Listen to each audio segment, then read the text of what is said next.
Okay. Good afternoon, distinguished guests, fellow workers in the government, our esteemed development partners, and members of the international public financial management community. Before we begin our program, may we invite everyone to please rise for the invocation to be followed by the singing of the Philippine National Anthem.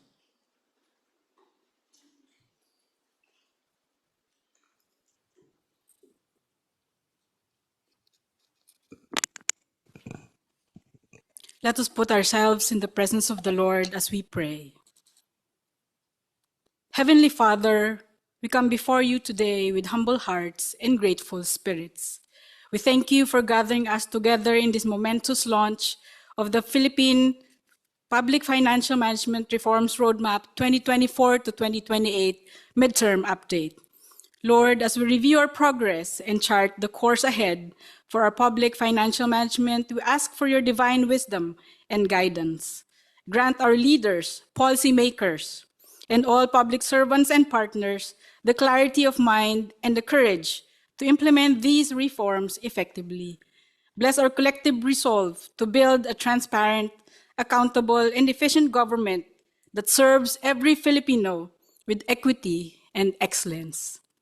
Instill in us a spirit of unity and collaboration as we work across agencies, sectors, and with development partners. May our efforts ensure that public funds are managed with utmost integrity, bringing swift and meaningful progress, sustainable development, and genuine and lasting prosperity to the communities that need it most. All this we pray in the mighty name of Jesus, your Son, who lives and reigns with you in the Holy Spirit, one God, forever and ever. Amen.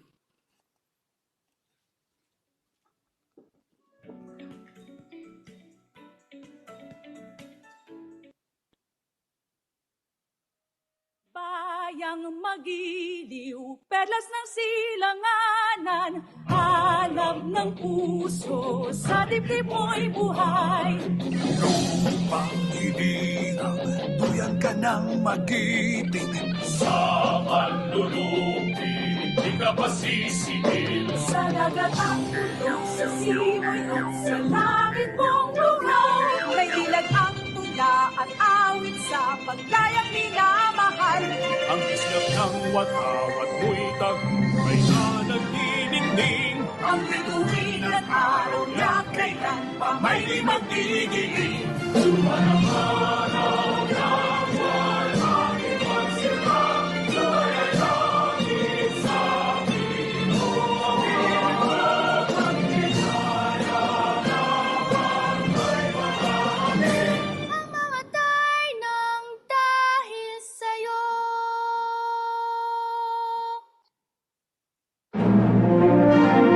Panahon na ng pagbabago, dahil sa ito ay kinakailangan. Tayo na magtulong-tulong na paunlarin ang mahal nating bayan. Gawin ang pagbabago sa pagkasenso, magsikap na mabuti at guminhawa tayo. Ipagpalagay natin sa mundo at ipamalas Ang bagong Pilipino at bagong Pilipinas.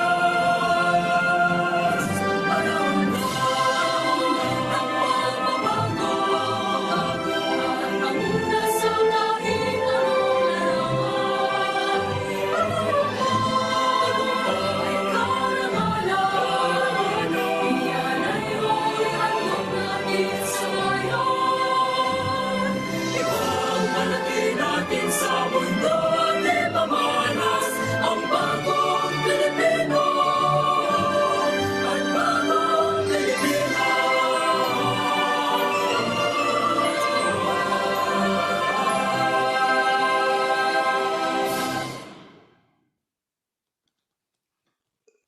Thank you. Please take your seats.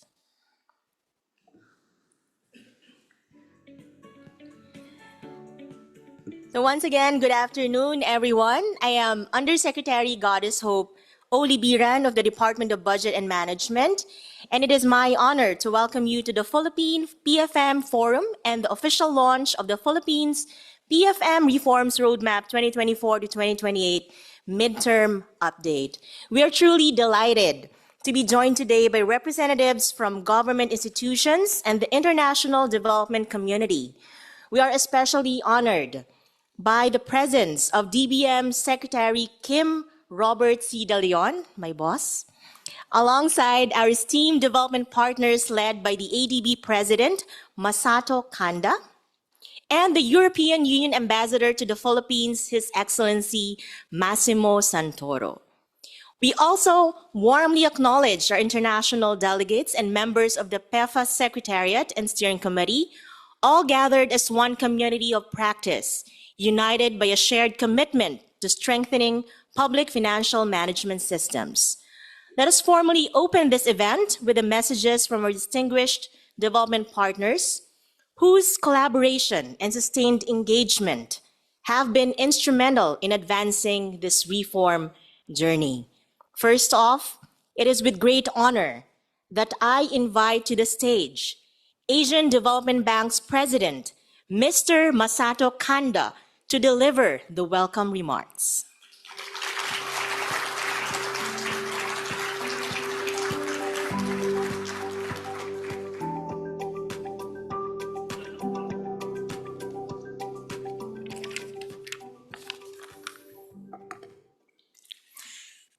Good afternoon.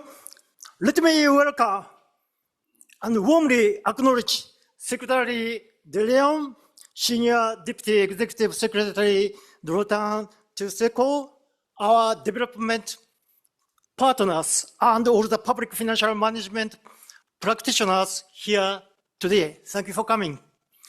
The Philippines stands at a pivotal moment. This country is on the verge of becoming an upper middle income country. But we are also navigating a global environment that is volatile, complex, and uncertain. Global evidence is clear and it is sobering. Across the world, perceptions of governance are declining. The global average for the corruption perception index has dropped to 42. Institutional weaknesses persist and progress toward building strong institutions remains limited. The message is clear. Without strong country system, development results can't be sustained. In this environment, public financial management is not just a technical exercise. It is the foundation for effective governance.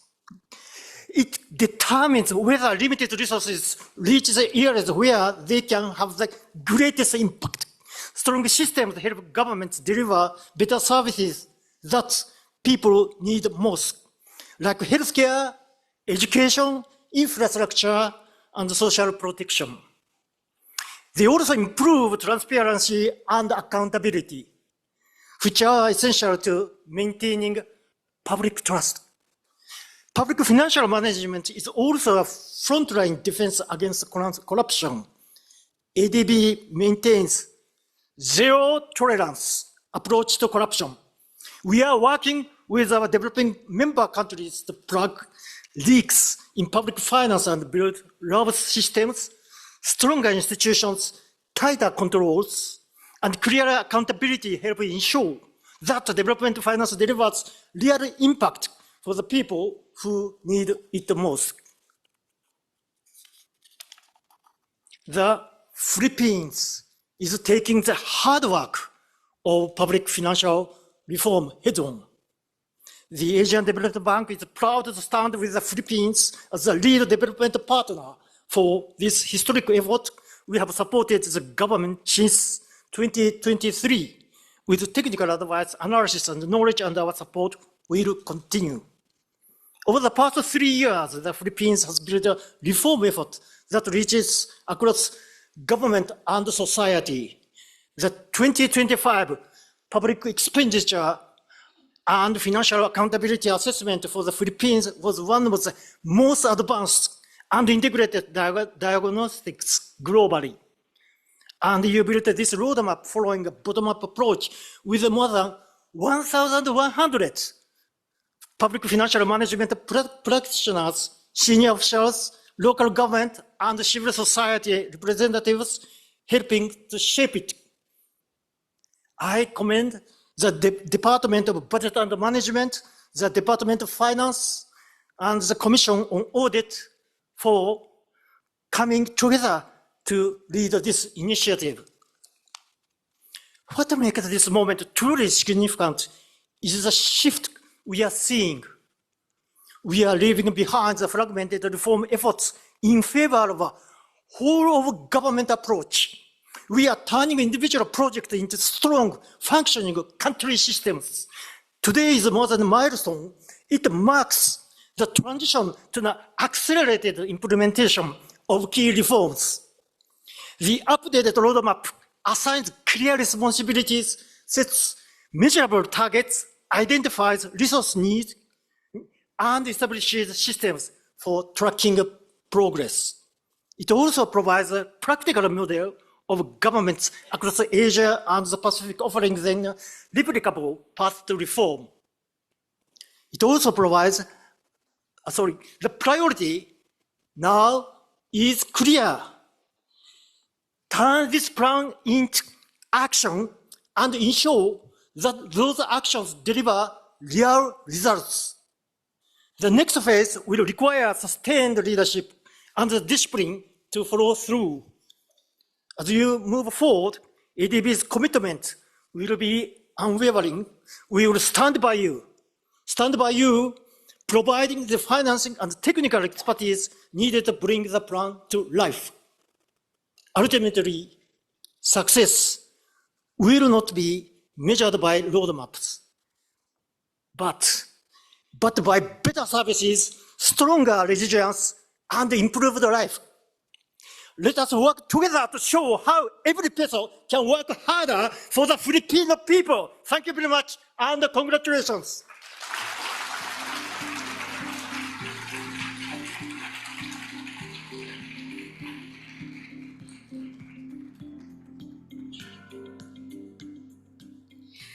Thank you for that very passionate speech, President Kanda.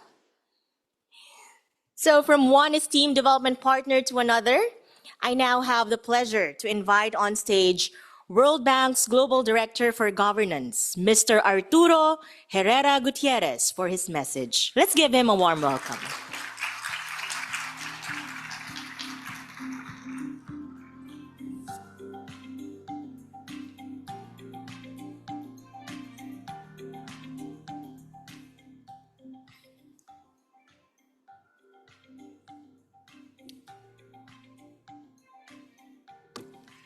Thanks a lot. Really happy to be here. It's an honor and to be part of this launch of the review of the PFM reform system in Philippines.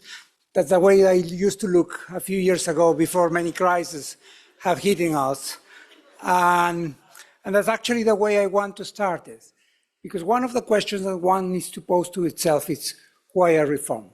Why the Philippines needs to go through a reform? And there are two reasons that come to mind to me. The one is that, well, reforms happen once in a while, and there are new technologies, digitalization, and the introduction of AI, which are actually forcing governments to rethink the way they are doing things. But probably more important than that is that the world has changed even faster. Over the last few years, we have faced many crises.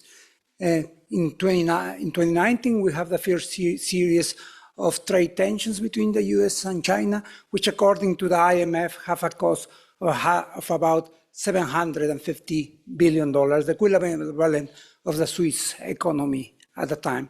Then we have COVID, which have an impact of 10 times larger. Then we have an increase in the price of commodities, increase in inflation, and increase on interest rates, and that has reduced the fiscal space. That always reminds me a quote by Joseph Stiglitz, which, as you may know, it's a Nobel laureate, but it's actually a former vice president of the World Bank, and he had a long career, and he saw the Asian crisis, And in 1997, people thought about the crisis of the century. And then in 2008, people were talking about a crisis that happened once every 100 years. And he said, well, apparently, crisis that happen once every 100 years happens every 10 years. Now it seems that it happened every year. And that is forcing the governments to rethink what they are doing, try to think about how to reform them and how to face those challenges. And in that sense, we're really, really happy to see that the government of Philippines is rethinking the way in which they are doing PFM and how they are operating on that. The second comment that I want to make is that as opposed to what we observe in many countries, they are not pushing for reform for the sake of reform. They actually have, and they are following a roadmap. There were assessments, including PEFA assessments that were done in the past, and they are helping them to try to track what is exactly where they want to do, what are the fine-tunes that they want to do, and how it's important to introduce things that are important not only in terms of operating properly, but in providing services correctly. One of the things that I are introducing is how to address issues, the challenges like climate change, gender issues, and also the welfare of kids. And that brings me to the last comment that I want to make. Because for most of us who have been working for a long time on public financial management, I know we get over-enthusiastic when we talk about treasury issues, some budget issues, performance budget information. But that is not an end. That's a means to an end. And what is important is the well-being of the people and of the Filipino people, and that's why the PFM is relevant. But it's not only about that. The fiscal stance, I have been convinced for a long time, it reflects a deeply structure and a pillar of the society. The fiscal position reflects the taxes that citizens are willing to pay and the services that they expect to receive from the government. It's actually, at its core, a reflection of the social contract of a country. And I'm really, really happy to see that the Filipino government are thinking along those lines and are having in mind ultimately the well-being of the citizens. This is a fantastic challenge, an interesting journey, and we at the World Bank will be happy to work with you on that. Thank you very much.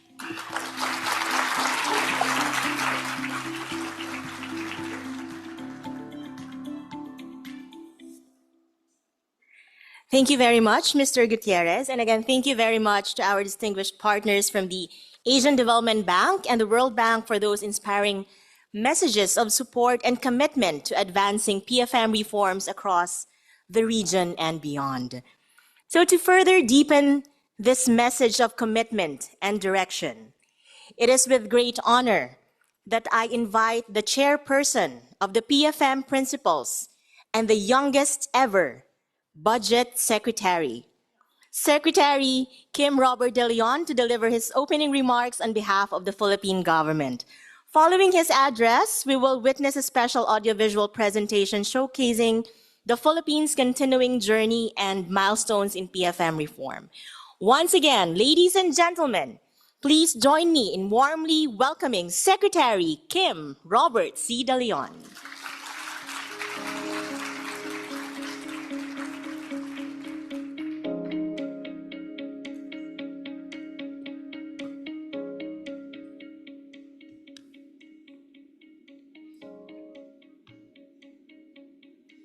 Senior Deputy Executive Secretary Maria Luwalhati Dorotan Tioseco, to ADB President Masato Kanda, Vice President HKU, EU Ambassador Massimo Santoro, World Bank Global Director Arturo Gutierrez, to all our development partners, fellow workers in government, PEFA Secretariat, civil society, academe, friends from the media, good afternoon. On behalf of the Philippine government and the Public Financial Management Committee, welcome to the Philippine PFM Reforms Roadmap 2024 to 2028 Midterm Update. Today, we conduct a forum that is far more than a discussion on budgets, systems, and public finance. At its core, this is a conversation about trust. This is because every budget we prepare, every procurement we undertake, and every audit we conduct, or every reform we launch, and every peso entrusted to government ultimately leads to one fundamental question. Can government be trusted to deliver results? That is the challenge facing governments around the world today. Citizens are no longer satisfied with promises. They want proof. They want to see roads completed on time. They want classrooms built, medicines delivered, and services that work. And that is precisely why public financial management remains very essential. PFM is often viewed as a technical discipline reserved to economists, accountants, auditors, and budget officials. But in reality, PFM is where governance becomes real. Let's face it, no reform succeeds without funding. No policy succeeds without execution. And no government succeeds without public trust. As many of you know, I've been acting Secretary of the Department of Budget and Management for only 38 days. But I have spent years working on these reforms as a former DBM Undersecretary, a public administration educator, and a firm believer that institutions matter. What I have learned throughout that journey is simple. Good governance is not built through speeches. It is built through systems. And strong systems create strong government. That brings me to the first word that defines our gathering today, and that is purpose. 3 years ago, President Ferdinand R. Marcos Jr. established the Public Financial Management Committee through Executive Order Number 29. The purpose was crystal clear. It is to move beyond fragmented reforms and build a government financial management system that is integrated, digital, transparent, accountable, and responsive to the needs of the people. Since then, we have undertaken major diagnostic assessments, strengthened interagency coordination, updated the PFM reforms roadmap, and developed concrete action plans that will guide implementation over the coming years. But let us be honest. Citizens do not wake up in the morning asking about PEFA indicators. They care whether public services reach them, whether government responds when disaster strikes, or whether taxpayers' money is spent wisely. That is why our purpose must always remain people-centered. PFM is not about managing money. PFM is about improving lives. Every reform we implement must ultimately translate into faster services, better outcomes, and greater opportunities for every Filipino. Because every peso in government carries a human story behind it.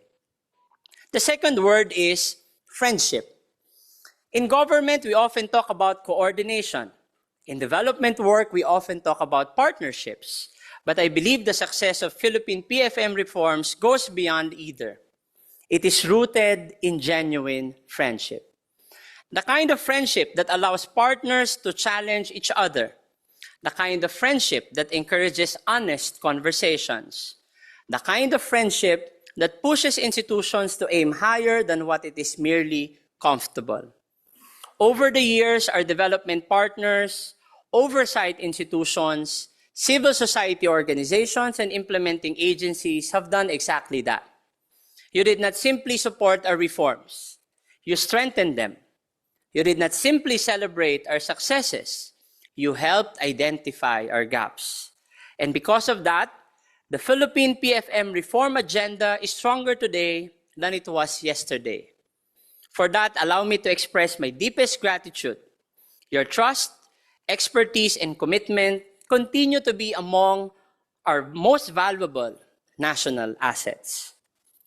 Finally, momentum. Because reform is rarely defeated. In reform work, momentum is everything. More often, it is defeated by fatigue. It is defeated when institutions become comfortable, when urgency disappears, and when people begin believing that incremental progress is enough. Today, the Philippines stands at a critical point in its development journey. We aspire to become an upper middle income economy. We seek to accelerate infrastructure development. We are pursuing digital transformation across government. We are rebuilding public trust in institutions. None of these goals can be achieved without strong public financial management. This is why our challenge today is not to create more plans. Our challenge is execution. The next chapter of the Philippine PFM reform will not be measured by documents produced, but by reforms implemented. Not by commitments made, but by results delivered. At the Department of Budget and Management, we often say, sa DBM, dito bawal ang mabagal. DBM is not a place for slowpokes, and that mindset applies equally to our reform agenda. The Filipino people cannot afford slow reforms, delayed services, and wasted opportunities.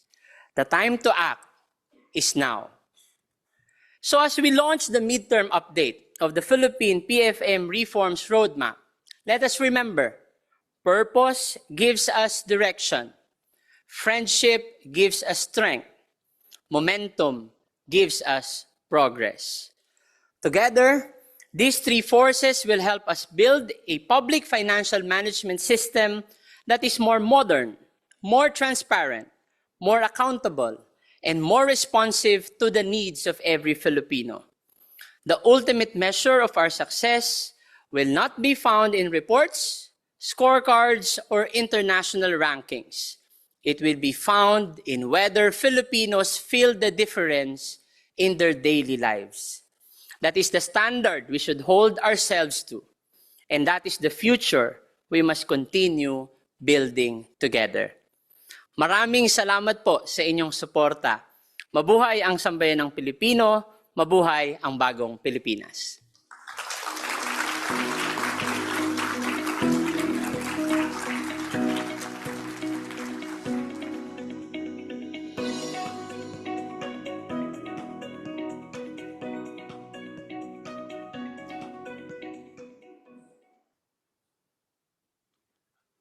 The Philippines continues to strengthen its public financial management system, building institutions that are more transparent, accountable, and responsive to the needs of its people. Our progress is becoming increasingly visible. In the 2025 Open Budget Survey, the Philippines further improved its transparency performance and maintained its position as one of the global leaders in budget transparency and public participation. The 2025 Public Expenditure and Financial Accountability Assessment, together with climate, gender, disaster resilience, and child-responsive PFM frameworks, highlighted important gains in budget reliability, transparency, accounting, and reporting over the past 3 years. These achievements reflect years of collaboration among government institutions, development partners, civil society organizations, local government units, and reform champions across the country. Progress has laid a strong foundation. The challenge now is to sustain that momentum by focusing on the reforms that will deliver the greatest impact for the Filipino people.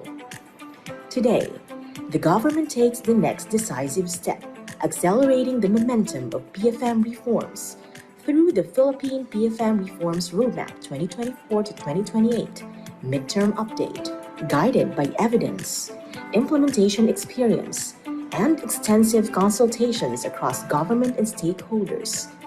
This strategic document highlights 18 priority interventions spread across 11 strategic focus areas. By 2028, President Ferdinand Marcos Jr.'s administration is set to strengthen the link between planning, budgeting, and public investment management, ensuring that government priorities are translated into programs and investments that deliver results. Improve cash management, strengthen asset management, and reinforce accounting, auditing, and internal control systems across government. Harmonize the institutional framework and curriculum for PFM capacity development and accelerate digital transformation through the continued rollout of the Budget and Treasury Management System and the establishment of a unified PFM data architecture. Strengthen the country's policy and legal foundations through the enactment of the Philippine Budgeting Code and the modernization of the Government Auditing Code. Advance the implementation of the new Government Procurement Act. Strengthen disaster-related procurement governance. Support the devolution of functions to local governments and enhance monitoring and evaluation systems across government. Strengthen budgeting processes, accounting controls, citizen participation in audit, and capacity development for reform delivery. Turning this roadmap into results will require coordinated action across government. 27 agencies working through task teams and technical working groups will lead implementation and drive reforms forward. Development partners also stand with us in this effort.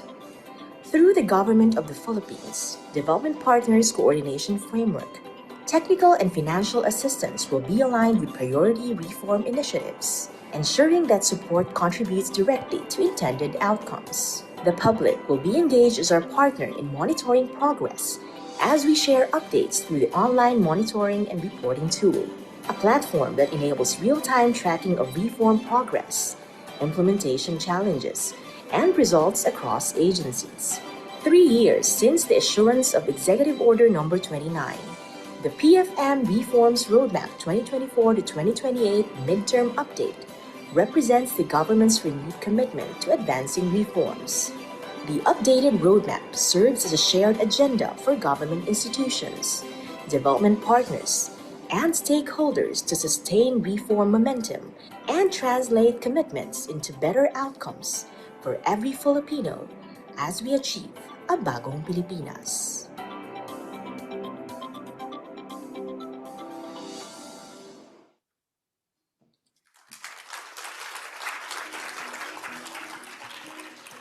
Okay, first, thank you, Secretary Kim Roberts De Leon of the Department of Budget and Management, for the great reminder that PFM reform is a continuing commitment to better governance, stronger institutions, and improved public service delivery for every Filipino. We also thank the DBM Communications and Public Relations Group for a heartfelt commemoration of our PFM reform journey. And the milestones we celebrate today were made possible through the collective efforts of reform champions across government, our development partners, and stakeholders who have remained steadfast in transforming vision into concrete and lasting impact. As we look ahead, our focus now turns towards sustaining this momentum and charting the country's fiscal and governance trajectory in the years to come. To deliver the keynote address, we are privileged to hear from a distinguished leader whose guidance continues to guide the government's strategic reform direction. Executive Secretary Ralph G. Recto. To deliver his message, I am honored to invite to the stage the very beautiful Senior Deputy Executive Secretary of the Philippines, Attorney Maria Luwalhati Dorotan Chuseco.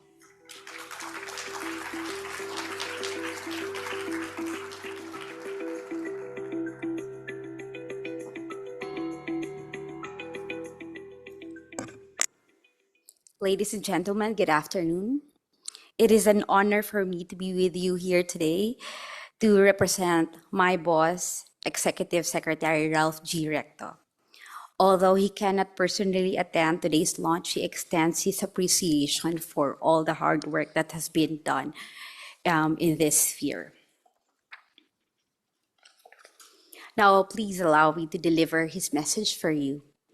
To our Asian Development Bank delegates led by President Masato Kanda, Acting Secretary of Budget and Management, Kim Robert C. De Leon, and the members of the Public Financial Management Committee, our distinguished development partners from civil society and the private sector, ladies and gentlemen, magandang hapon po sa inyong lahat. A few days ago, at 7:37 in the morning, a magnitude 7.8 earthquake struck off the coast of Sarangani, causing roads to buckle, bridges to crack, buildings to collapse, and isolating thousands of Filipino families.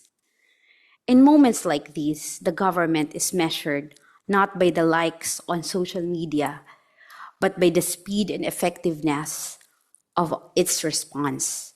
And that depends not just on the boots on the ground, but the agility and responsiveness of our public financial system. Emergency funds must not be released swiftly. National and local governments must be released swiftly. National and local governments must be fully interconnected, forming a continuous conveyor belt of aid to the ground. And every peso must reach those for whom it was intended. Those are the stakes that bring us together today, not for a dry discussion of the mechanics of public finance, but to make sure it works for the people. Because when the ground moves in Batanes, or Sarangani, or floodwaters rise in Bulacan, or Cagayan de Oro, public money must be deployed swiftly, responsibly, and accountably. A slow disbursement system can become a second, preventable emergency, making an already difficult situation worse than it should be. This is the real weight that this roadmap carries into this room today. The responsibility to ensure that government can act when people need it most. In fact, that is my direct mandate as an executive secretary, ensuring that the machinery of the government works so that the president's directives do not remain paper promises, but are carried through the system and translated into measurable outcomes for the Filipino people. That process, the translation of the poetry of speeches into the prose of the government, is not done through alchemy, but through the science of public finance. That is precisely why this roadmap matters. It is a blueprint for closing the distance between rhetoric and results, by ensuring that our public financial management system is responsive, interconnected, and accountable. It is built on the candid findings of the 2025 PEFA++ assessment, which identified gaps in the procurement compliant mechanism, legislative scrutiny of audit findings, and the integration of climate responsive and child-sensitive budgeting. Because of that candor, we enter this next phase with a sharper roadmap and a cleaner understanding of the work that remains ahead. We have zoomed in on 18 priority interventions, 14 mission-critical reforms, and 4 quick wins. Not to reduce our ambition, but to exercise discipline. Because when everything is urgent, nothing gets done well. The planning phase is behind us. What remains is execution. Now we turn to Acting Secretary Kim Robert C. De Leon, the youngest ever head of the Department of Budget and Management, who chairs the PFM. As the kids say these days, hawak mo na ang beat. The hard work begins now, but you will not be playing solo. You will have the full band behind you. The Office of the President is not merely endorsing this roadmap from a distance. We are accountable to it, alongside every implementing agency and development partner in this room. And the Office of the Executive Secretary will continue to monitor the implementation of these reforms through existing performance management mechanisms across government, and a text to the Secretary himself. Collectively, our duty now is to use public finance management to improve services. The online monitoring and reporting tool being launched alongside this roadmap is only as effective as the integrity of the information entered into it. We will not accept green indicators on the dashboard when the realities on the ground are yellow or red. Monitoring must strengthen accountability, not merely improve appearances. With that, please let me bring us back to Sarangani. The families there may never read this roadmap or hear of PEFA assessments, monitoring platforms, or reform interventions. They may never know or care that we gathered here today to launch it, but surely their lives will nonetheless be affected by it, by how swiftly and sufficiently aid reaches the families now sleeping in evacuation centers, by how quickly schools reopen for the children ready to learn, and by the support we extend to the fishermen whose livelihoods have been disrupted. That is ultimately the purpose of public finance management. Not compliance for its own sake, but better service to the Filipino people. It is measured not by the number of reports, but by the improvements we made in their lives. Again, mabuhay ang sambayan ng Pilipino at mabuhay ang bagong Pilipinas. Maraming salamat po sa inyong lahat.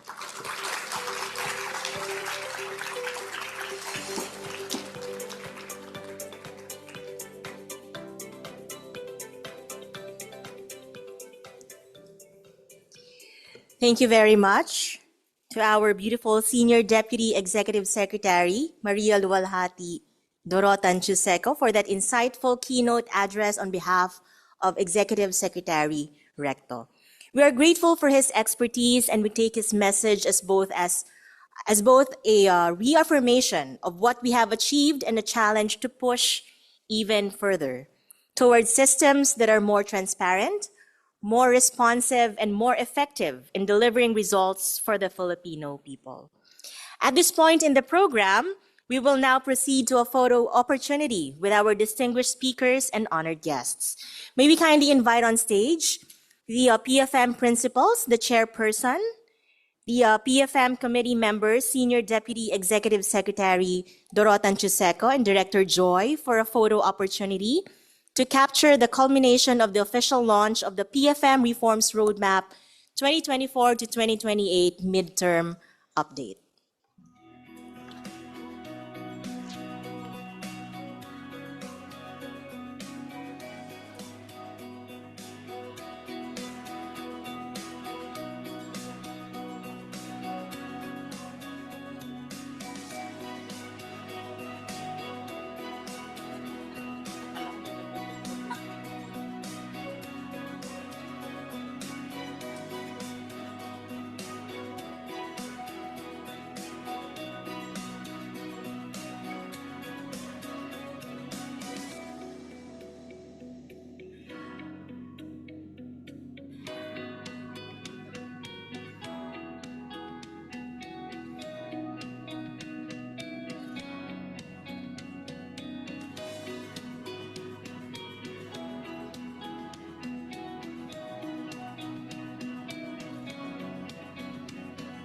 Okay, thank you. Attendees are enjoined to access the full copy of the roadmap by scanning the QR code flashed on the screen.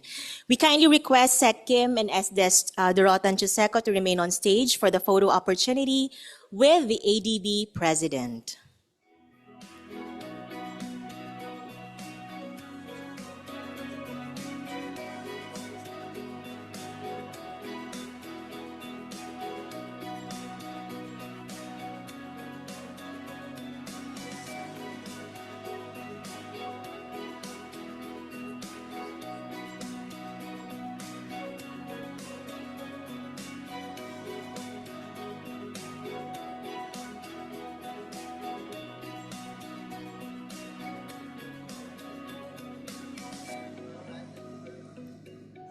Okay, next we invite our PFM committee SDS Juseco, task teams lead and lead representatives of development partners on stage.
Pero bababa po kayo, sir, kasi ano.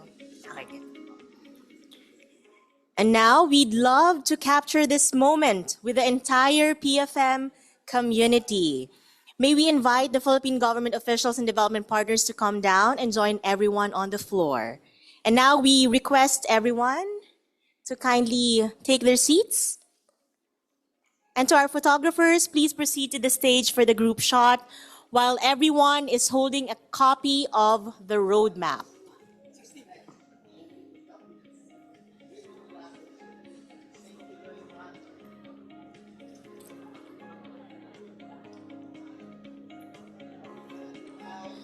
Okay? Yes, okay. Oh, please raise the roadmap. Yeah. Okay, in 3, 2, 1, take.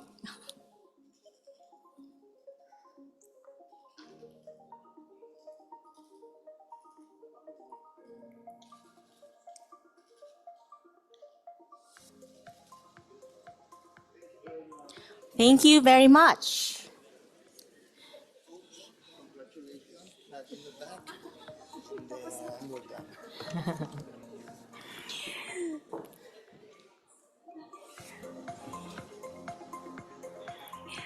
As we continue our journey, we now move into a segment that highlights the next phase of our public financial management reform journey.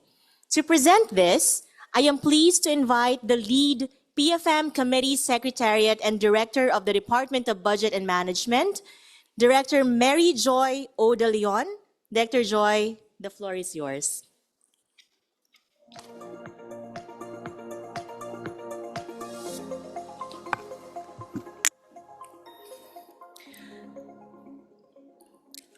To our partners of reforms, good afternoon. In 2022, the government adopted the medium-term fiscal framework for 2022 to 2028. It is the country's first formal, forward-looking fiscal framework that goes beyond the traditional 3-year horizon and looks ahead 6 years, aligning it with the Philippine Development Plan for 2023 to 2028. However, the series of global and domestic shocks created unexpected economic headwinds. Recognizing that credible fiscal policy must stay grounded in reality, the government rolled out a midterm update to the MTFF in 2025.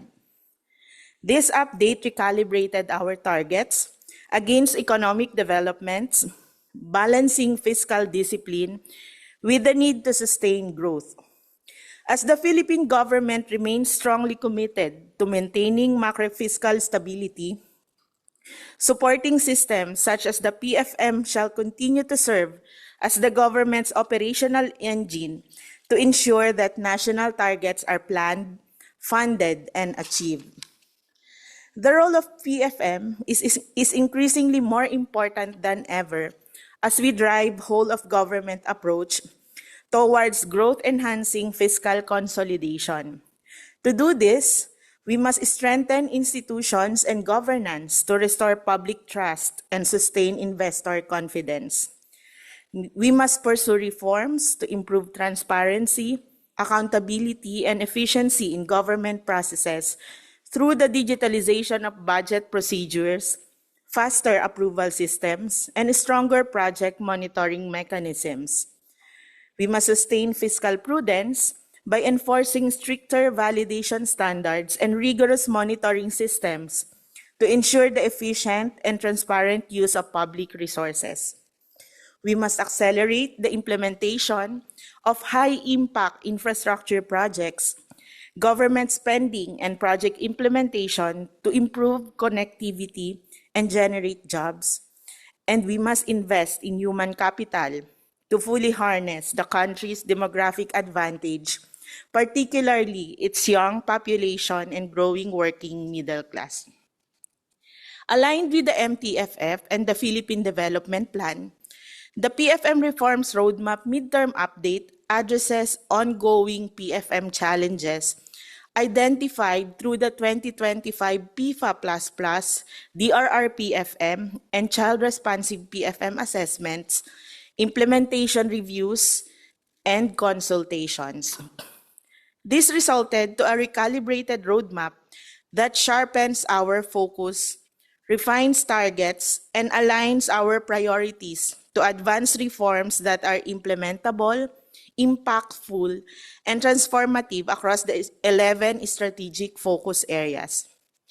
The PFM Reforms Roadmap 2024 to 2028 Midterm Update adopted a structured prioritization approach, resulting in the identification of 18 priority interventions, comprising of 14 mission-critical reforms and 4 quick-win interventions.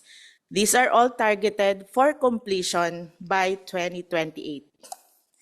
With this, I present to you the 18 priority interventions. For planning and budgeting linkage, national and regional development priorities are aligned, driving equitable economic development and growth across the nation through synchronized planning and budgeting calendars across the government by 2026. An integrated planning and budgeting tool for public investment program developed and rolled out to at least 75% of national government agencies and regional development councils by 2028, and updated budget circulars and guidelines to reflect integrated multi-year ceilings for Tier 1 proposals issued by 2027. For cash management, compliance, efficiency, and accuracy of cash flow programming and its alignment with cash releases are improved through cash flow forecasting report and training programs developed by 2027. For asset management, completeness and accuracy of data on public assets are improved, contributing to effective asset management planning and maintenance through agency capacity to comply with the National Asset Registry System requirements, improved and strengthened by 2028. For accounting and auditing, internal controls for public expenditure and revenue accounting are strengthened, and compliance with financial accounting manual and guidelines is enhanced through dedicated internal audit cadre for the government established within 2026. Enhanced reporting framework or supplementary guidelines addressing gaps on off-budget revenues and extra budgetary funds issued by 2028, and participation rate of civil society organizations in the citizen participatory audit increased by at least 30% in 2028 vis-a-vis 2025 performance. For capacity development, coverage of capacity building programs for PFM workforce is enhanced through unified PFM capacity building framework and targeted capacity building programs to implement the priority PFM interventions by 2027. For digital PFM, efficiency and transparency, accuracy and timeliness of budget and financial accountability reports are improved to ensure efficient management of revenues and expenditures through rollout of BTMS and systems integration and PFM data architecture implemented by 2028. For PFM policy and legal framework, comprehensive and harmonized policies and legislative frameworks for PFM are established through the Philippine Budgeting Code and its IRR and the Government Auditing Code of the Philippines to be amended and enacted into law by 2028. For public procurement, transparency and efficiency in public procurement processes are enhanced through communication, training, and capacity building program for NGAs and the development of its IRR. For disaster risk reduction and management, efficiency in releasing monitoring, reporting of disaster risk reduction and management funds are improved through the DRRM expenditure tagging tool. For PFM for LGUs, institutional arrangements for PFM in LGUs are enhanced and sustained through at least 80% of national government devolution transition plans and LGU DTPs submitted by 2028. And lastly, for monitoring and evaluation, oversight for public expenditures is enhanced, contributing to the realization of intended program, activities, and projects through the revised National Evaluation Policy Framework Operational Manual to be developed by 2027. What makes this midterm update different is the inclusion of 4 strategic approaches to activate the roadmap. First, to help us navigate complexities, the PFM Reform Action Plan puts our strategy into action by setting clear timelines, targets, accountable offices, and dependencies across each of the SFAs. The action plan is tailored to provide a structured approach as we gradually progress with our reforms. Second, to drive momentum and ensure that reforms are not only introduced but successfully implemented and sustained, we have put in place dedicated reform champions across the 11 strategic focus areas. This was made possible with our partnership with 5 existing technical working groups and formation of 6 specialized task teams. Third, this roadmap banks on our strong partnership with development partners through the Government of the Philippines and Development Partners PFM Coordination Framework. The framework sets the principles for effective, structured engagement between the GOP and its development partners, including bilateral donors, multilateral development banks, and international financial institutions. Through coordinated, harmonized, and context-specific approaches, it aligns reform efforts with national priorities, reduces overlaps and duplication, strengthens country PFM systems, and improves development effectiveness and outcomes. Lastly, this roadmap leverages on transparency through the PFM Reforms Roadmap Monitoring Tool. Transparency is a lever that ensures success of reforms as it increases overall accountability of the government. This monitoring tool will be our report card to the public and partner development partners, as well as the government's tracking tool to monitor its PFM progress. As we tie up all this, the PFM Reforms Roadmap 2024 to 2028 serves as a key operational vehicle of the MTFF and the Philippine Development Plan in driving and creating enabling institutions and environment towards macroeconomic stability, good governance, improved bureaucratic efficiency, accelerated climate action, and strengthened disaster resilience. Before I end my presentation, we thank all the stakeholders and partners who have been with us in this journey. This midterm update is a proof that we are up to the challenge of accomplishing these high-impact priorities. Maraming salamat po and mabuhay tayong lahat.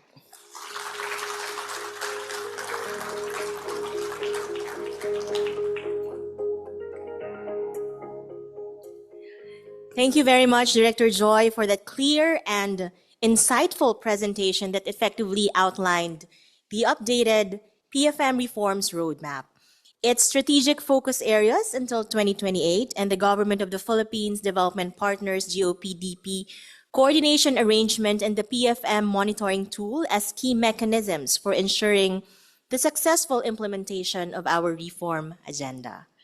As we move forward, let us turn to the key highlight of the conference, a panel discussion that brings together senior government leaders, oversight institutions, development partners, and international PFM experts to reflect on how PFM reforms are strengthening fiscal resilience and supporting more accountable, inclusive, and sustainable development.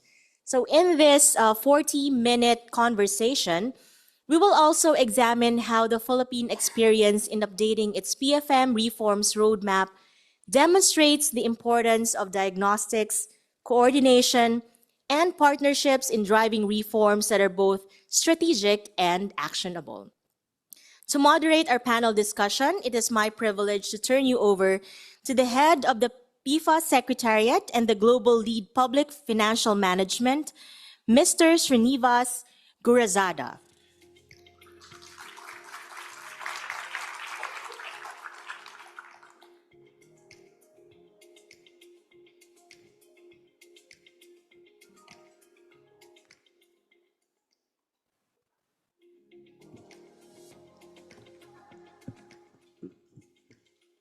Thank you, Undersecretary Goddess. Magandang hapon po. Kumusta pa kayo? Philippines, this is big. This is really amazing. From diagnostic to PFM reform action plans, and from reform plans to implementation. You are strengthening fiscal resilience through PFM reforms. And to discuss all this, we have an amazing panel today. During this PEFA 25 years celebratory week, the world is watching through live streaming, and we have 39 more minutes to bring Philippines PFM example to the world. Shall we do it? Yes. Thank you. First, may I take this opportunity to welcome Secretary Kim Robert De Leon, Department of Budget Management, onto the dais, please.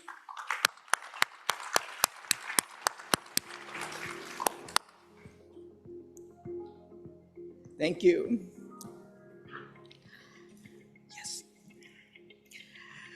I now invite Undersecretary Nino Raymond Alvina from Department of Finance.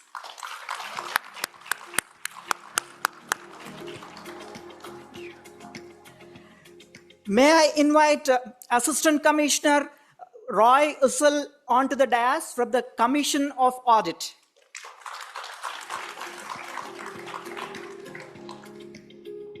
Thank you. I now invite Andrew Jeffries, Country Director, Asian Development Bank. Asian Development Bank, as many of you know, is the newest PEFA partner.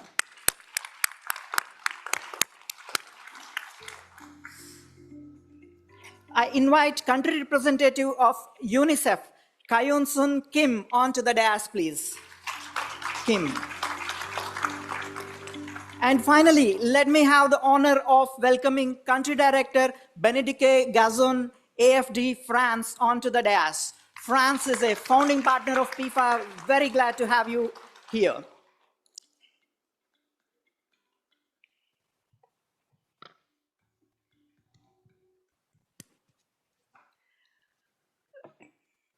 Friends, as you can see, we have two distinct groups. We have three top government officials, leaders responsible for the entire PFM cycle, budget preparation, execution, and evaluation. And we have three eminent development partners who collaborated with the government in making all this so seamless. Let's dive a little bit deeper. I'll ask a lead question to the panel, and what I would request is to respond in 3 minutes so that we have a second round after the first round. So let me start with Secretary De Leon. You did it really, really well. It's not just PEFA assessment 2025. It's not PEFA plus plus. You made it PEFA plus plus plus plus, making us think in Washington, DC, something new term we'll have to consider in the times to come. So now you have the Philippines has a clear reform road plan and an action plan. What will be your top priorities during the next 2 years to ensure that the reforms are going to move beyond the plan, beyond the book, and become institutionalized across the government?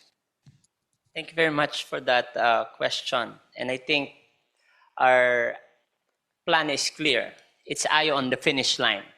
Our finish line is in 2 years. That's really a near term, and we have identified or zeroed in on 4 mission critical and 4 quick win intervention.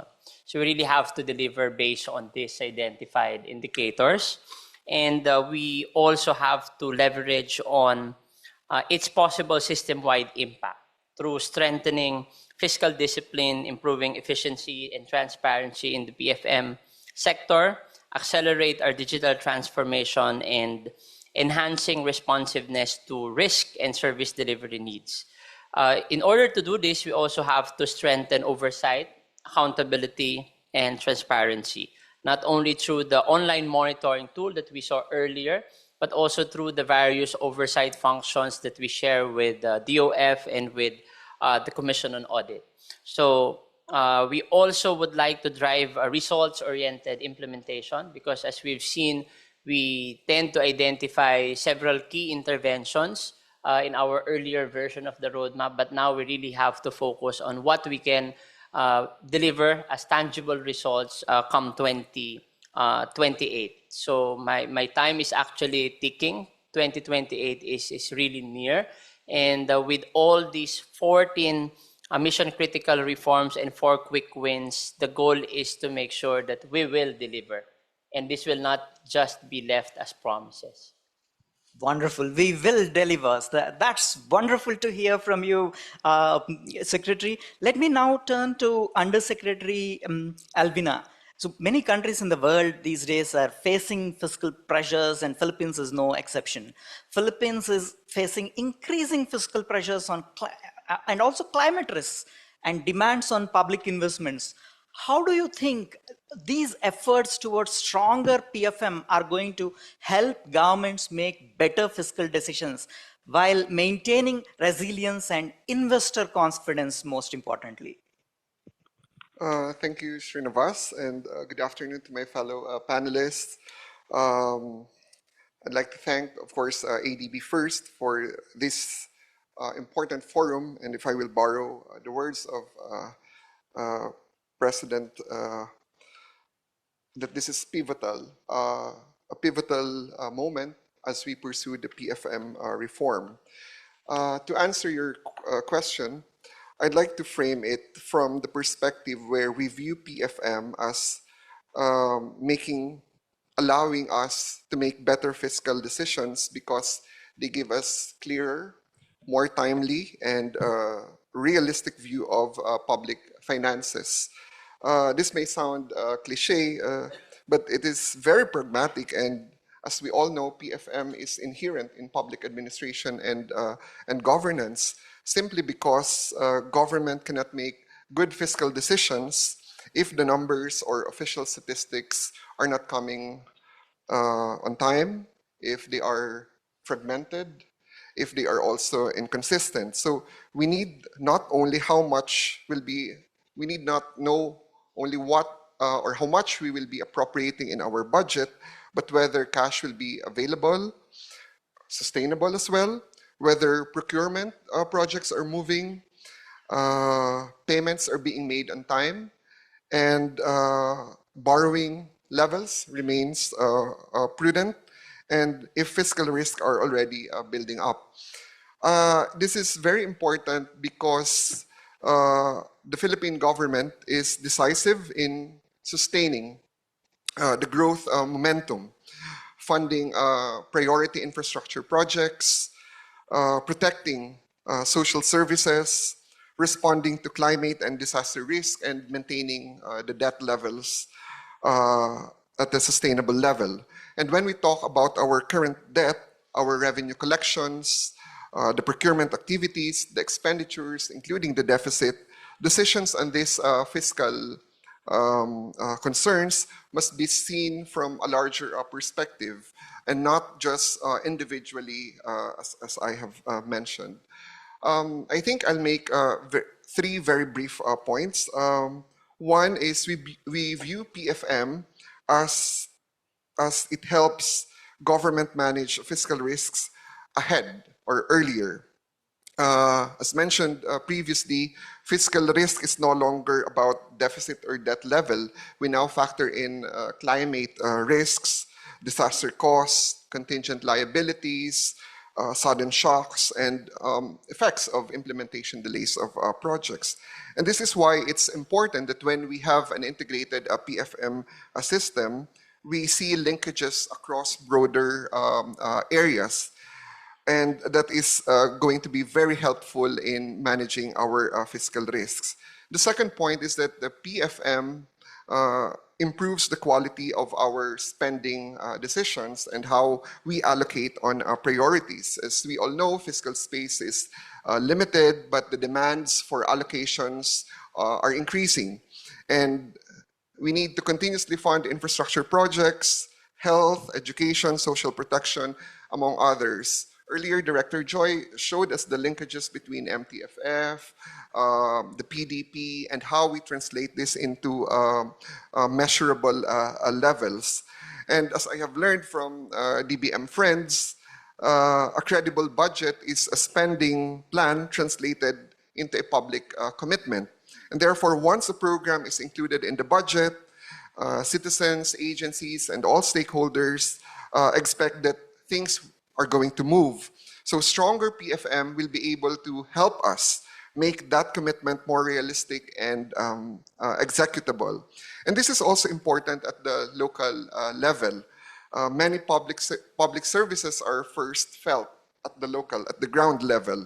So roads, health facilities, education, social protection, the very basic services. So stronger PFM should also help LGUs plan better, strengthen the revenue mobilization systems, manage expenditures more effectively.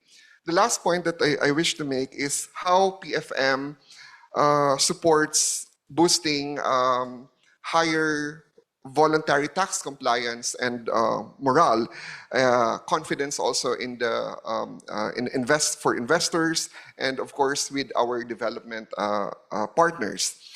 We all know that when citizens judge government by the services rendered, investors also judge government by predictability and how we measure up to targets and to our commitments. And they both require credible public finances. For the Filipino public, stronger PFM helps make the nexus or link between what they pay, the taxes they pay to the government, and the services they get out of these payments to the government. And that supports tax morale and voluntary compliance when there is high visibility of what we are collecting from the public. For investors and development partners, the strong PFM signals that the government plans are really backed by credible and realistic financing, prudent borrowing strategies, and strong risk assessment.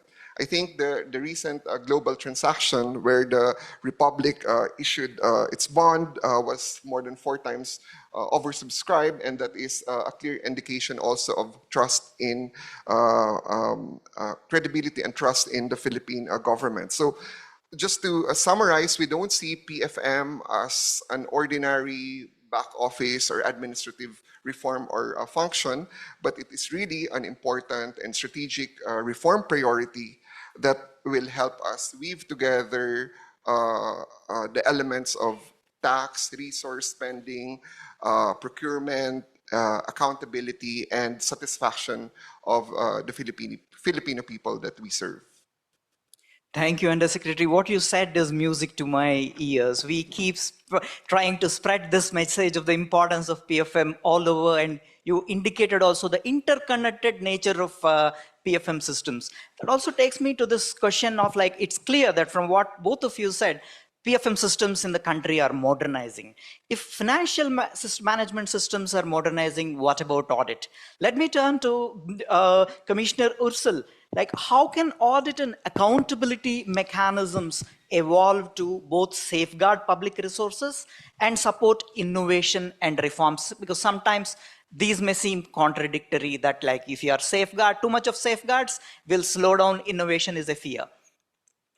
Thank you, Srinivas. Good afternoon to my panelists, fellow panelists, and to the ladies and gentlemen in the audience. Now, on the topic on strengthening fiscal resilience through PFM reforms, I would respond that from the standpoint of the Commission on Audit. As the supreme audit institution of the Philippines, in order to effectively safeguard public resources and support innovation and reforms implemented by its audit clientele, COA's review and examination strategies, approaches, techniques, and methodologies have to evolve and adapt to the recent trends in technology being practiced and in place in its working environment. COA has to address this concern by balancing three particular aspects that are involved in safeguarding public resources and support to management's innovations and reforms, namely, exacting compliance with relevant laws, rules, and regulations. That's one. Second, adoption and keeping at pace with technology-driven audit techniques and methodologies. And the third, the observance of the prescribed and relevant accounting and auditing standards that need to be implemented. In this regard, the ongoing deliberation and eventually the passage of the revised State Audit Code of the Philippines could provide renewed legal basis for COA to perform its constitutional authority within the purview of its recent audit environment.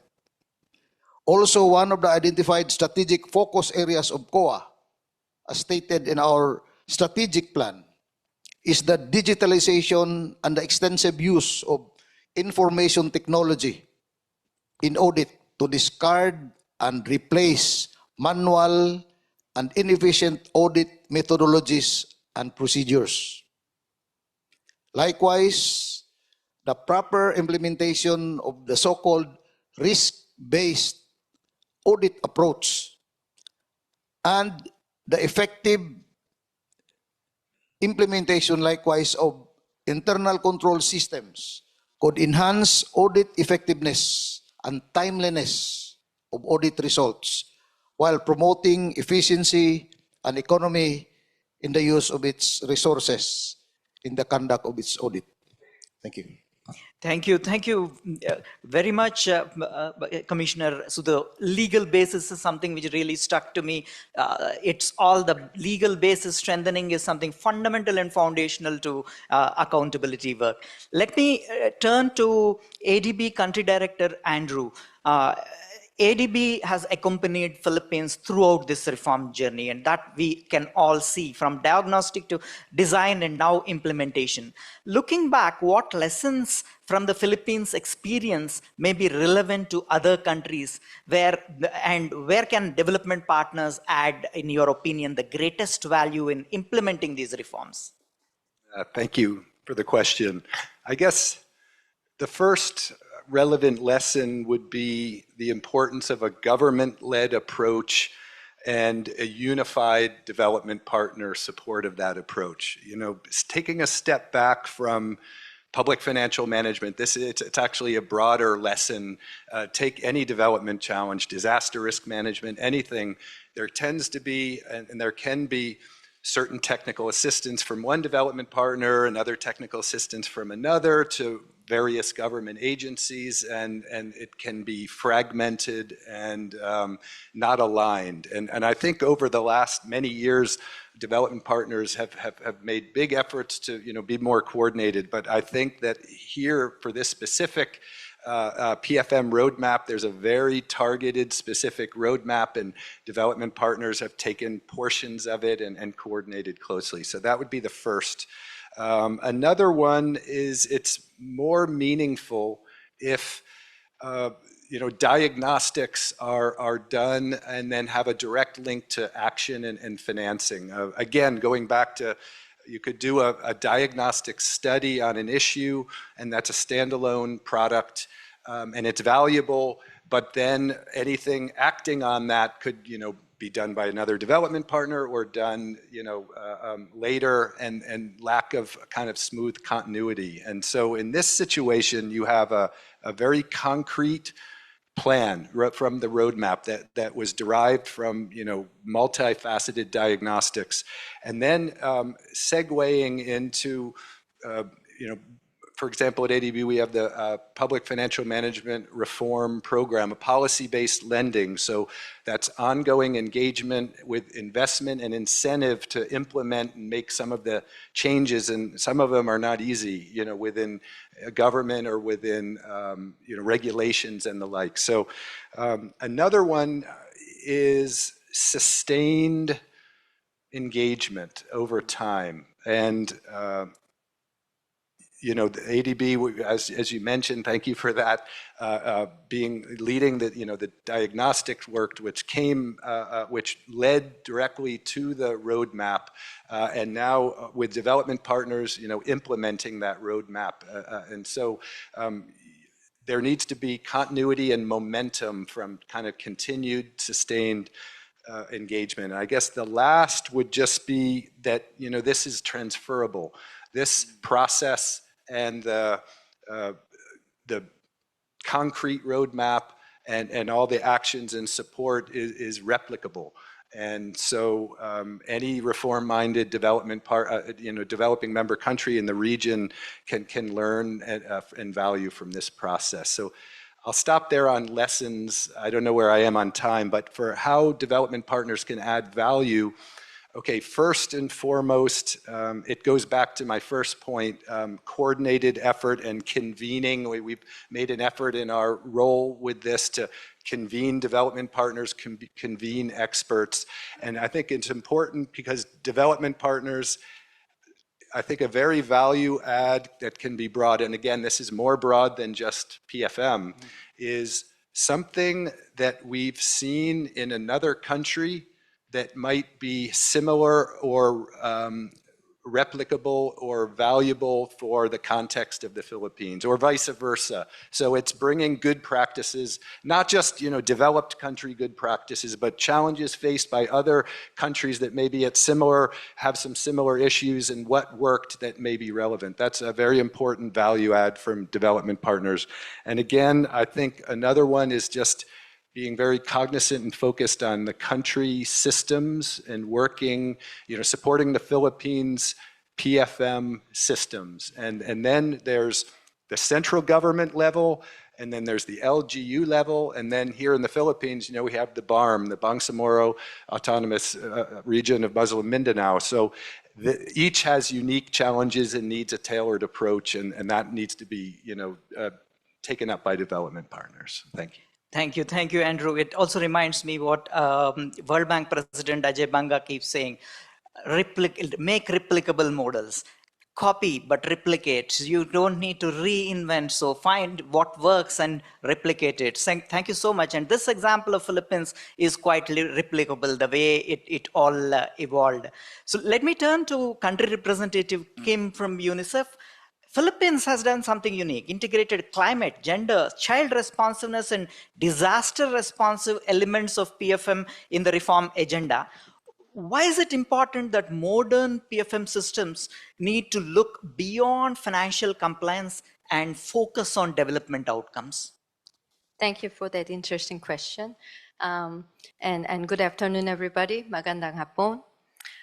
Previous speakers emphasized how PFM is not just technical exercise, how we should go beyond spending funds according to rules and procedures, and we should go beyond financial compliance.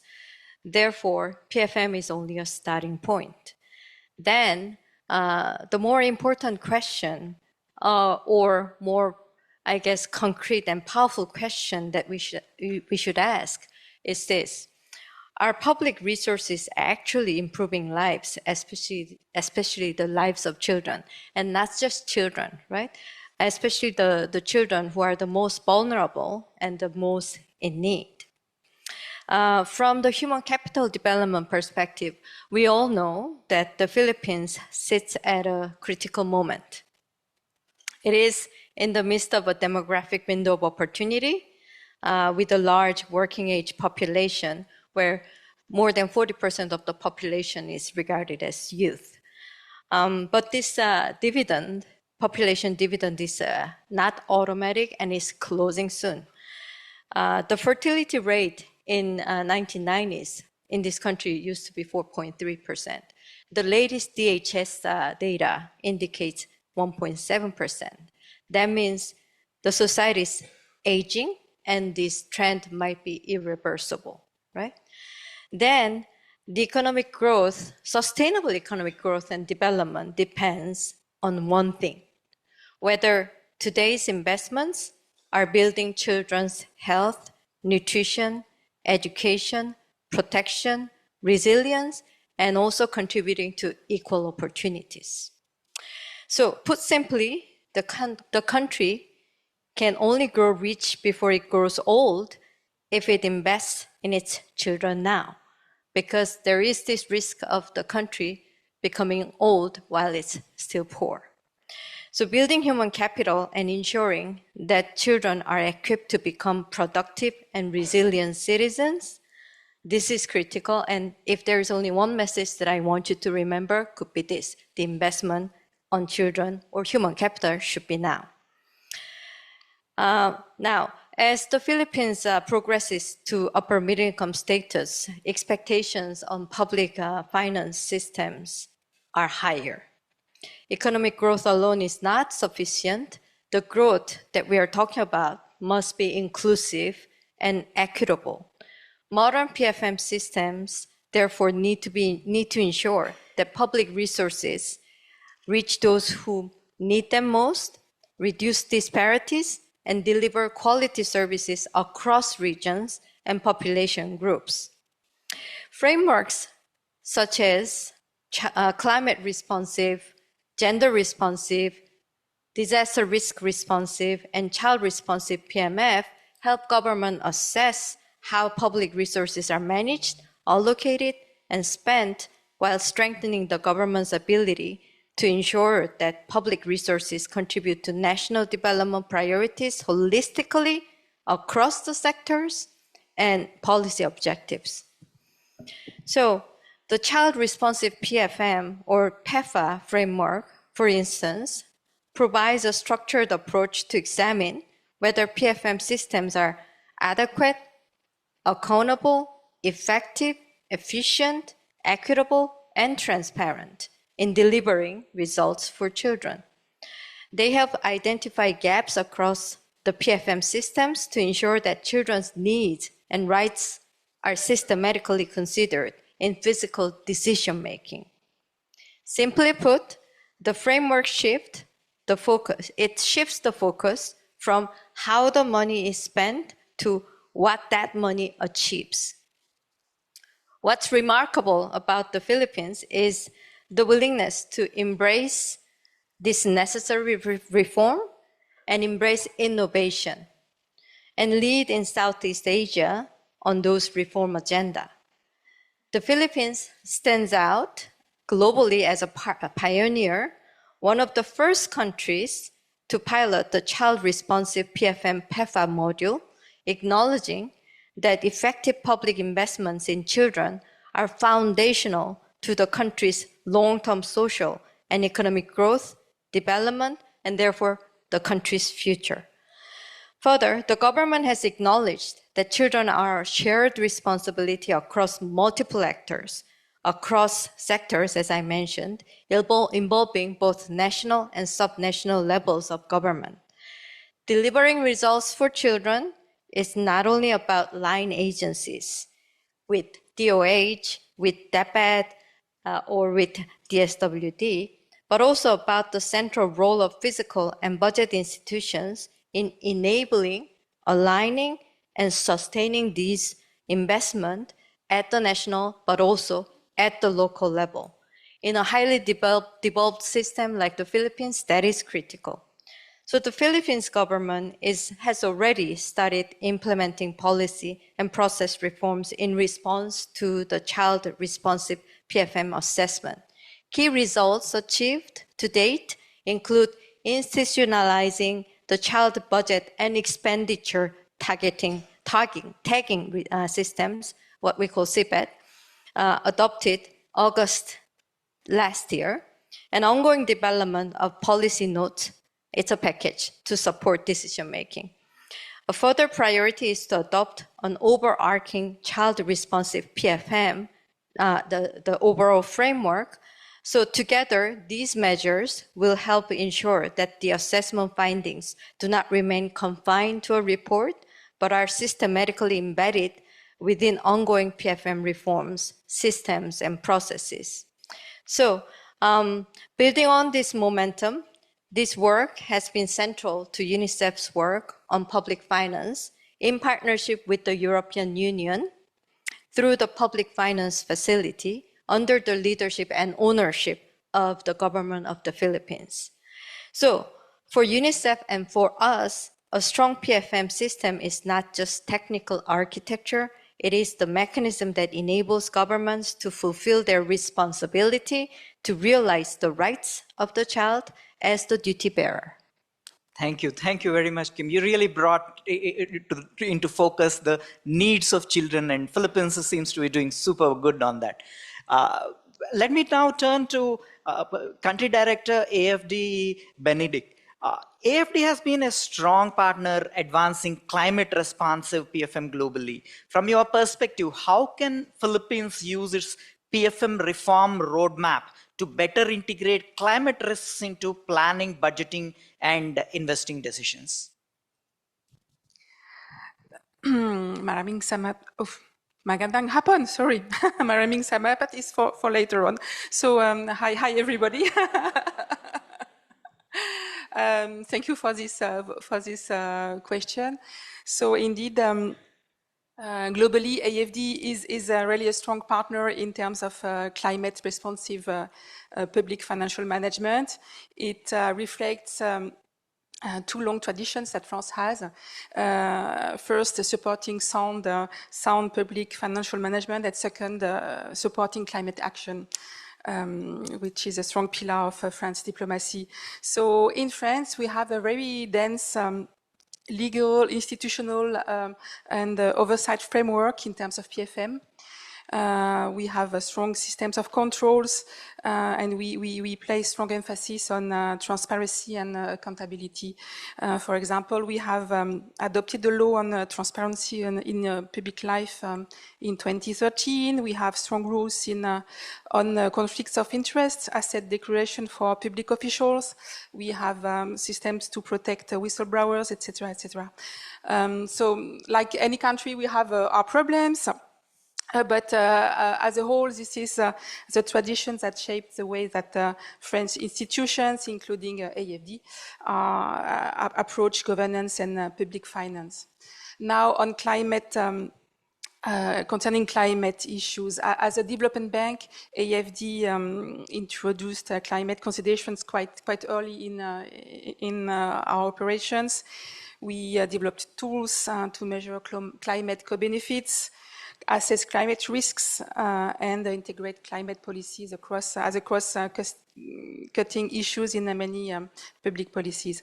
So, and since the Paris Agreement in 2015, of course, we have been even more committed to support this global agenda. So that's a legacy we are fighting for, defending. In the Philippines, what we did, we have more or less 15 years of operations here, and we are working a lot with co-financiers, with partners, and our first operation was in 2009, joining an ADB program on local government finance and fiscal decentralization. So it comes from a long time ago. Over the years, we focused more on climate issues, disaster risk resilience, resilience of ecosystems, but also communities. And our main instrument is policy-based loan. And as such, it's important to us to understand how public resources are managed and how public expenditures are executed. So supporting the PEFA was for us a very natural step, and we are very glad to have this opportunity. We hope that our contribution, which was dedicated to disaster risk management, brought added value. It will shape what we will do on the future step. We will continue supporting this critical issue.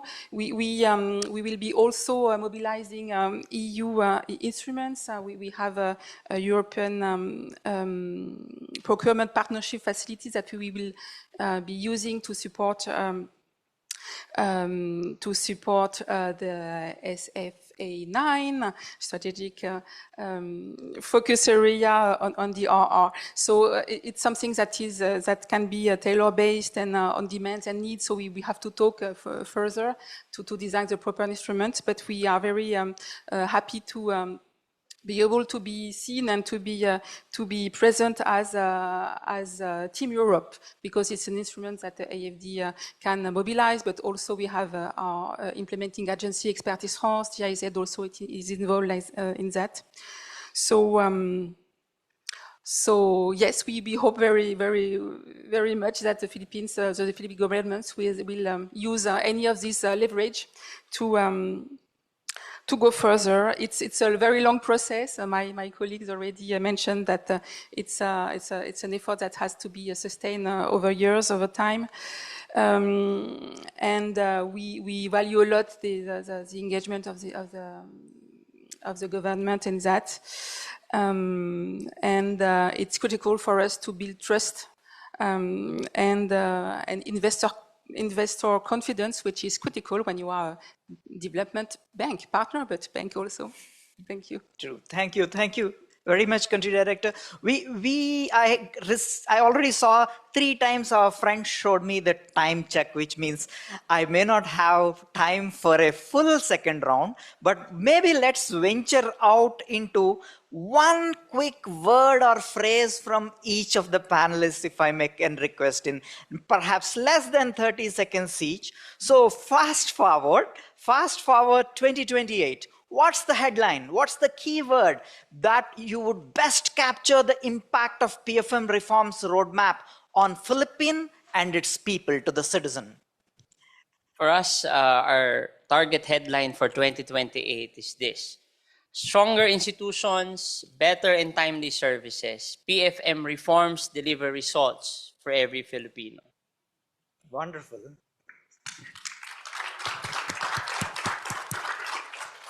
I was thinking of 2 headlines. One is Philippine PFM equals strong fiscal health. And ambitiously, Philippine PFM ready for the next PEFA. Ready. Wonderful. So happy to plus. Trying to cover as many areas as we can and how PFM could buttress all the goals in the different areas that we want to be measured in. Wonderful. For COA, it would be accountability revolution, public trust in government spending at all-time high. Superb. Thank you.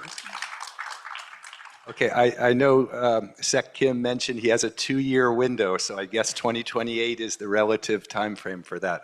I guess I'll say the Philippines PFM reforms hailed as a replicable global model for good governance. Replicable, wonderful. The headline that we would love to see is public finance reform is delivering impactful changes in the lives of every child and their families. By 2028, we want the better budget and expenditure for children to be translated into better nutrition, improved learning outcomes, stronger and more accessible health services, more effective social protection, and greater resilience to shocks and disasters for every child. Super budget works for the children. Wonderful. Thank you. I take all the previous messages and I add that it's a continuous effort. And in French, we said bon courage. So bon courage, all the best for the next steps. Super. Thank you. Thank you very much, panel. As I conclude the panel, as you have seen, this is very, very exciting and interesting. What I take away is when government's commitment, leadership, will is there, and development partners come together with the right tools and mechanisms, transformative impact is possible. And that's what's happening in Philippines. Philippines, thanks a lot for giving us a model which we can showcase to the world of how good practice, what is a good practice in public financial management reform trajectory. I have no doubt Philippines PFM reforms are going to be transformative in the times to come, faster, quicker, and enabling Philippines' progress towards upper middle income status. Thank you everyone. Thank you one and all. And I turn back to MC Goddess.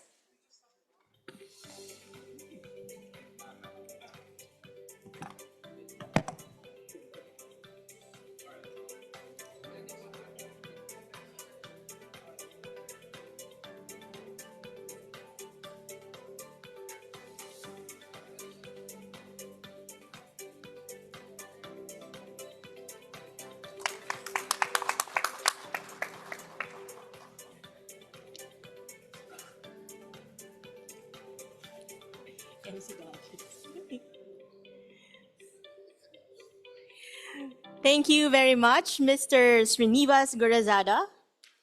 MC Goddess is back.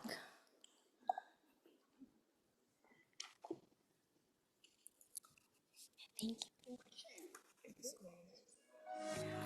Thank you very much for that rich and insightful discussion. Once again, our sincere appreciation to our distinguished panelists for sharing their time, perspectives, and practical experiences with us today. Today's exchange reminded us that meaningful reform is built through partnerships. Indeed, PFM reform is most effective when it is coordinated, evidence-based, and grounded in both institutional experience and practical realities on the ground. It is in this spirit that I now invite Mr. Scott Morris, Vice President for East and Southeast Asia and the Pacific Operations of the ADB, to deliver the closing remarks reflecting on the key themes of the forum and the collective direction we must all take moving forward.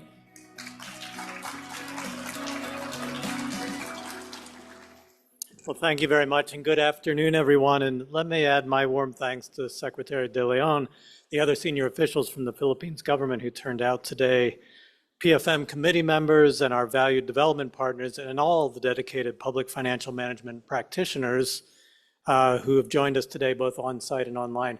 HK and I were just saying, it's really great to see the level of energy for a topic that doesn't always capture the public's imagination, but as we've heard in great depth today, is so critically important to public goals. Today's forum has traced the Philippines' reform journey from rigorous, multidimensional diagnostics to a clear and structured pathway for implementation. We stand at a critical midpoint where key findings are in hand and the foundations have been laid. The focus now must shift to delivering real, on-the-ground change. The discussions here demonstrated not only the technical strength of the reform agenda, but the shared resolve of government institutions, technical teams, and development partners working toward a common goal. So let me commend the Philippine PFM Committee, its secretariat, the resource agencies, and all development partners for the dedication that has brought us to this milestone today. What we celebrate reflects your collaboration and shared ownership of this agenda, proof that sustained partnership can turn vision into tangible results. I want to commend the genuinely pioneering nature of this journey. The Philippines is the first country to deliver an integrated PEFA framework combining core public financial management systems with climate resilience, gender equality, disaster preparedness, and child-responsive budgeting. It is the first time a successful child-responsive PFM assessment has been fully embedded within a national assessment, placing child-inclusive considerations at the very center of PFM analysis and reform. This is more than a technical innovation. It represents a new way of thinking about how public financial management can drive inclusive, resilient, and sustainable development.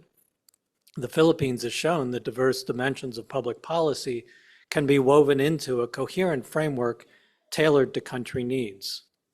So having moved beyond diagnostics and conceptual design, the country is now positioned to operationalize this integrated approach through concrete reforms and detailed implementation.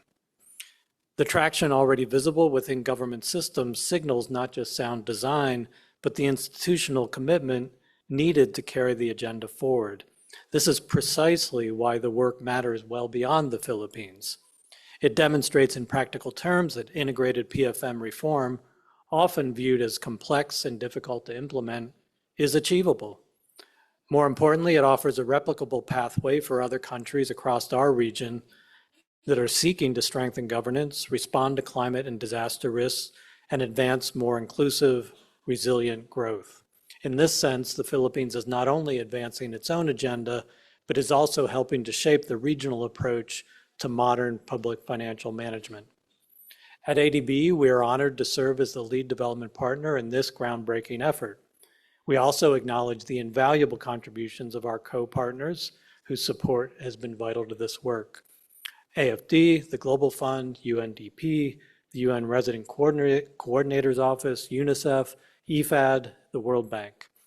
Supporting the government's PFM reform is fully aligned with ADB's corporate strategy, which prioritizes governance and institutional capacity strengthening, and we remain committed to working alongside the government in implementing the next phase of reform actions.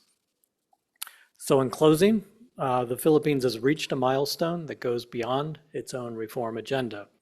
It shows what is possible when evidence-based planning and sustained collaboration come together with genuine commitment. The foundations are firmly in place, the direction is clear, and the momentum is strong.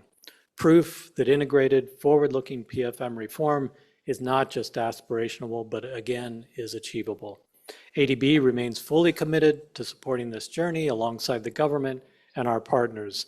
So once again, thank you all very much and congratulations once again on this remarkable achievement.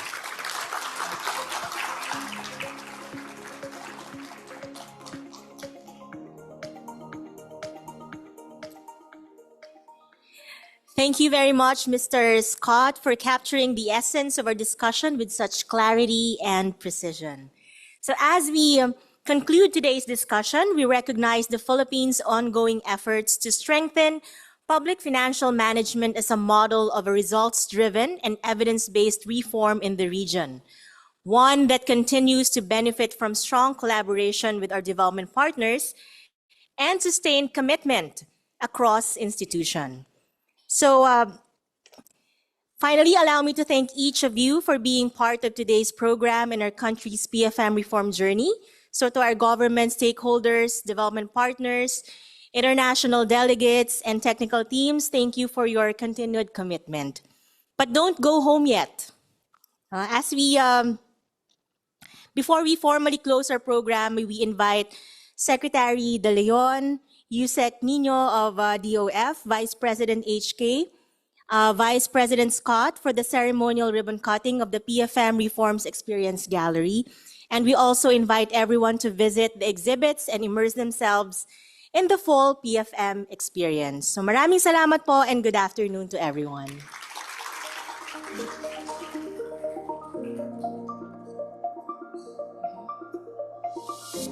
And our participants are also warmly invited to the milestone celebration and cocktail reception at 5 p.m. as we celebrate our collective achievements and partnership in advancing PFM reforms. Thank you and mabuhay kayong lahat.